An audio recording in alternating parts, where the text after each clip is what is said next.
Welcome to chess, ladies and gentlemen. I got the most exciting thing in the world for you right now, and that is the game of chess. As always, I appreciate everybody very much for stopping by. So we got the SuperUnited Blitz and Rapid coming out of Croatia. So all of my people that are coming from the Philippines, I would say maraming salamat.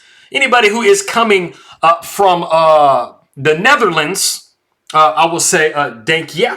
I appreciate you guys very much for stopping by. But yes, if you guys are ready to go, let's take a look and see what we got for this game, homie. All right, man, so we got the move D4. Rare's moving all the chess, just playing. Knight to F6, we got the move C4. We got E6. Knight goes to C3, and then we have Bishop to B4, and we have the Nimzo Indian defense. So there are kind of like two camps that's going on as far as this move is concerned. You kind of have the people that are like, hey, man, I'm going to play Knight C3, and I don't care.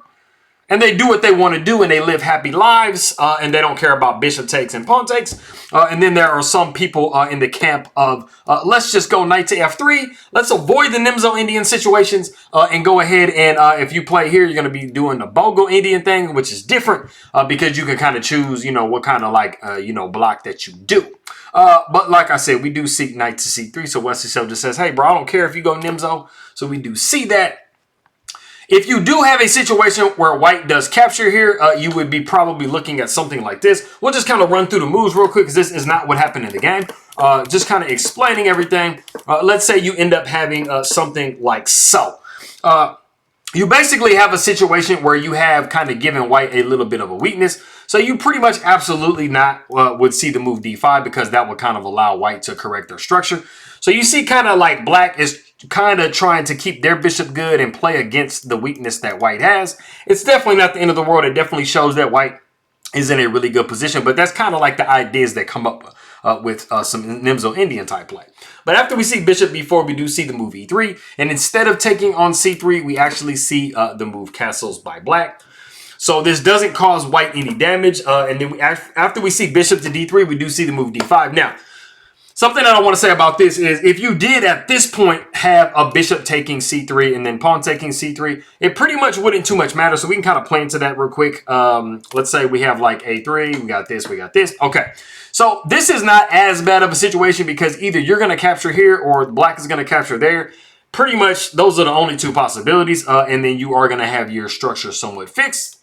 I mean, compare, you're going to have this isolated pawn, but that's not the end of the world. But we do not see that. But you don't have any problems at the moment now. We do see the move a3. We got pawn taking c4, nice little in-between move.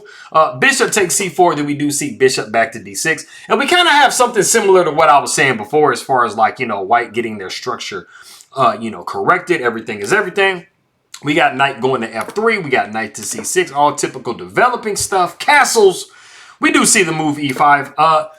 One of white's main ideas is to try to push this e4 move. Not only is this a very desirable move, but it also comes with the added threat of the move e5. So basically black is saying, hey man, I don't want to see none of that. I'm not here for that. I'm here to win. So we do see the move e5 by black. We got d5. The knight goes back to e7. We got e4. So kind of like a Benoni type of structure with this right here, with kind of like a bishop being a pawn type situation. And then we do see the move h6. We got h3. We do see a6, bishop goes to e3. So both players are just kind of maneuvering, getting their pieces situated, getting developed. We got bishop to d7. The rook slides over to c1. This is a half open file, so this is a good pressure to put on black. We do see the move b5. We got bishop going back to b3, knight going down to g6. Now, anytime you have these kind of structures, you do kind of have, it's not a hold on f4, but you do have a really, really nice outpost square on f4, especially with this bishop backing up this pawn. It is very desirable to get a knight here.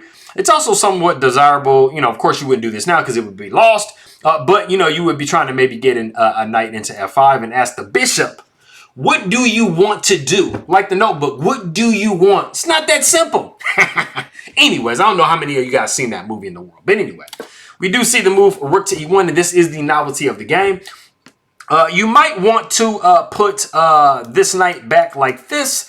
sometimes that maneuver is a thing. So, you know, clearing the F1 square kind of gives it the ability to do that maneuver.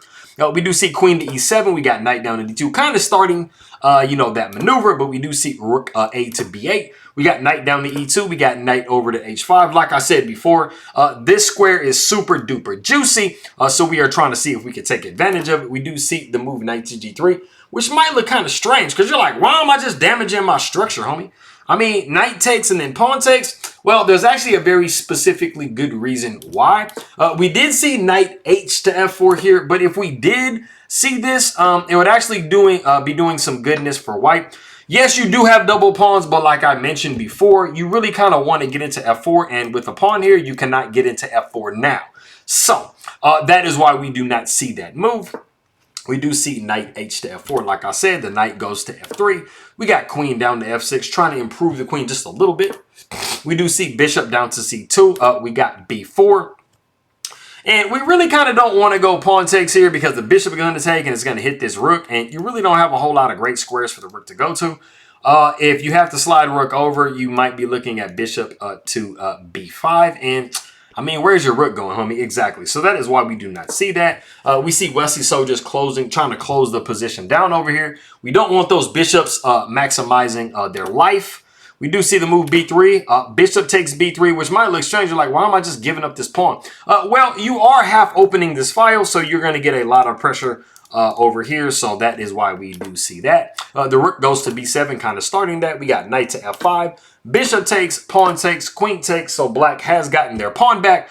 So everything is everything. And then we do see bishop down to C2. Clearing the bishop out of the way just in time to be able to push, you know, B3 once the queen moves somewhere. So we do see the queen sliding over to H5. Then we got bishop taking F4, knight taking F4, and then we do see B3. And everything is everything here. So that kind of idea before with the rooks kind of doubling over here, it's kind of null and void now. So now black needs to come up with another plan. So we do see the move F5, which might look kind of strange to you because like, wait a minute. Why am I hanging my E5 pawn? Well, you have a lot of threats in the position if you are black, so not to worry. After knight takes E5, you do see this nice little subtle queen to G5 move. Sometimes it's the smallest movements that create the biggest problems, which is just a little slight nudging of the queen over. And you are threatening checkmate. So what to do in this position? We do see the move G3. Really, there wasn't much better. And then we see knight taking H3 over check, and the king goes to G2. And not knight to F4 check, repeating the position and maybe kind of getting the knight somewhere else. We see knight takes F2. So it might look strange to you. You're like, why am I giving up my knight? Well, I mean, you're hitting the queen, number one, which, I mean, it doesn't matter because the king is just going to take on F2 anyway.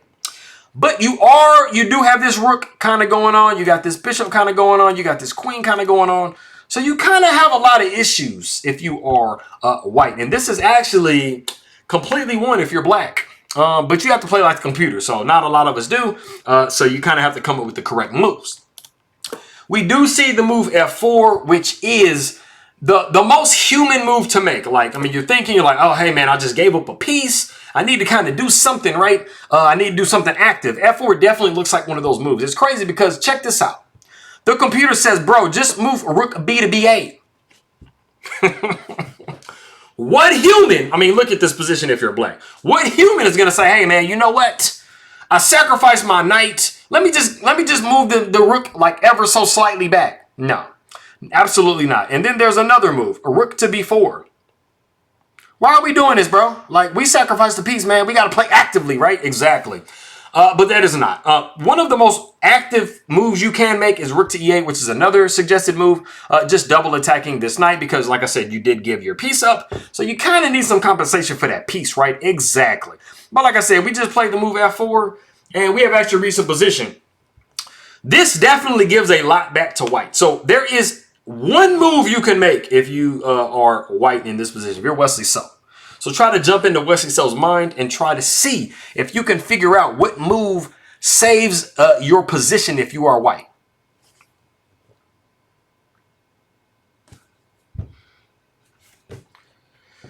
Okay, so this is one of the things. This isn't an always thing, but it's one of those things where if you're in a position where your opponent is like attacking you, they sacrifice some material.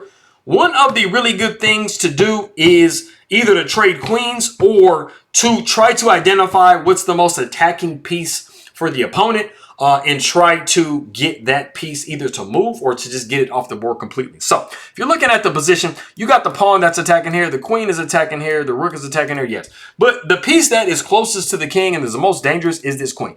Is there a way to try to get the piece off the board? Absolutely. The move is queen to g4. And you have a specific maneuver in mind if you are going queen to g4.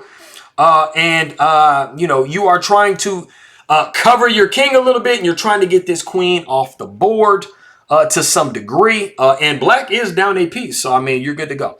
So after we see this, we actually see bishop takes e5, which undefends the white queen. First, we see queen to e6. So this is the maneuver. It's not trading queens. Although I will say this. If you did go queen takes d5, pawn takes, and then rook takes right here, I mean, and then pawn takes and then king takes, you still are up, you know, some material here. So you're good to go. But it is just not quite as winning as queen going to e6. So I think queen to e6 is kind of hard to find. So I admit it, yes. We got queen to e6. We got king over to h8. Now we got queen taking e5. We are absolutely going to see queen taking g3. So you have to have calculated this quite a bit to really kind of make sure that you're not dropping anything serious. The queen goes to g3, we check. The king goes to e2, which temporarily disconnects the queen and the rook. We do see f3 check. King goes to d3. Now we have just connected the rook and the queen again just in time because the queen was kind of hanging if you didn't do what you were supposed to. We got queen up to g4. The rook goes to e4. We got queen down to g2. We got the rook sliding over to h4. And we are just saying, hey, man, I'm going to tickle this pawn right here. You know, you really don't want to kind of go king to h7 because you would be moving the king out of the way and you would be in a bad situation having to move back. So you accomplish nothing. We do see rook down to b6 protecting the h6 pawn. We do see queen down to e4 because as soon as we move the king out of the way, that could be checkmate and that could be the end of life as we know it. So why not, man? We do see queen going up to g5. We got the rook sliding over to f1. Rook b goes to f6. And we kind of take a second to do a little bit of defensive work here. We got the king sliding over to c3. And it does threaten mate also. So we just, you know, doing that real quick. The rook goes down to f5. We got king down to b2. And then we do see queen to f6 with check. And instead of the king kind of being stuck kind of out there, we do have a way to get the king over into safety. So we don't have any more checks. We don't have any more, you know, attacks going on, so we're good to go. We do see queen down to c3, you know, kind of tickling his bishop, you know, seeing what it wants to do. We do see rook going over to f4. Now, we are still threatening checkmate on h7 if this rook moves out of the way. So what better thing to do than to try to deflect that rook out of the way? And we actually see a queen sacrifice, queen taking on c2 check. The queen takes on c2. We got rook taking f4. We got queen taking f7. We got the move f2, and then we do see the move d6, and it is in this position that Giri resigns the game. Now, for any of you guys that might be sitting there wondering, like, well, why does he resign? Like, I feel like maybe you can still play. Like, you got two rooks against a queen and a rook. Well, the problem that you have in the situation is, as black, you are going to have to now be very passive with your pieces. You would probably be seeing something like rook to d4 after we see the move d7. You really don't want to move either one of these rooks off of attacking this square because, I mean, white's just going to promote their piece. And then they're going to get this pawn right here. So it is not absolutely ideal to be black in this particular situation. Plus, I think Giri only has like 20 seconds at this point. So, I mean, that's not really something you want to kind of play out, man. So, Malaka see Wesley. So in this one, I appreciate everybody very much for stopping by. And I'm going to see you guys next time.